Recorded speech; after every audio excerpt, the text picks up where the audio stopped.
Our resident historian, Feliks Banel, here, laughing at me, as you can hear. This week, the old story goes that the names of Lake Union and Lake Washington were suggested in a rousing speech given at the 4th of July picnic in Seattle in 1854.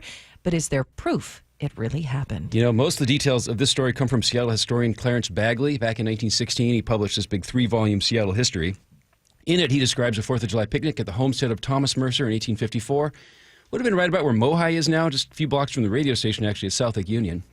Now, before settlers came, most lakes had indigenous names, as did most of the geographic features around here, of course. Now, Thomas Mercer, as the story goes, was from Ohio. He was a visionary. In that 4th of July picnic speech in 1854, he said the saltwater of Puget Sound would one day connect to the fresh water of Lake Washington.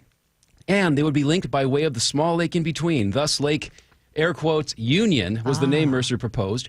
He also proposed the name for Lake Washington that day, too, since Washington Territory had been created by Congress just a year earlier. Now, it took a while, but that vision for the union between fresh and salt water came true on July 4th, 1917, when the Ballard Locks and the Ship Canal were officially dedicated. The whole thing all sounds a little too perfect and mythical for me.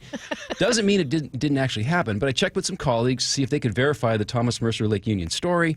Asked my pal David Williams. He's author of a book about the Ship Canal and a good friend of the show. He said in an email that it's hard to say if it's true or not. He doesn't remember being able to find anything in the newspaper or journals or letters contemporaneous with the event. He also shared with me a letter that Thomas Mercer had sent to a historian about more than 100 years ago, and Mercer doesn't mention the picnic. He says only, quote, several of the neighbors in Seattle met in 1854 to suggest names for their 2 large lakes.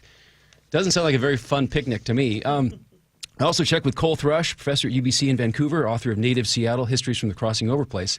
Now, Cole Thrush is not sure if the naming picnic really happened. He's also not sure that Mercer's union idea for bodies of water was all that new or original.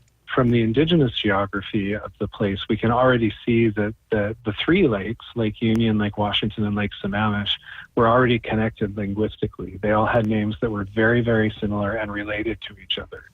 So Hachu for Lake Union, which meant small freshwater, Hachu for big freshwater, Lake Washington, and then Ha'achu, second big water, for Lake Sammamish. So Duwamish people and neighboring peoples already had a geography that connected those lakes to each other. So it's quite possible it wasn't Thomas Mercer's idea in the first place. So not to knock poor old Seattle pioneer and judge Thomas Mercer, who died in May 1898 at age 85, by the way. I mean, the poor guy already has the Mercer mess named after him, for crying out loud. But there is one more relevant detail. I mentioned that it's from Clarence Bagley's history book that we get most of the details of this story. Now, good old Tom Mercer had 4 daughters, including the lovely Alice Mercer. And she married, can you guess who she married? Yes, Clarence Bagley.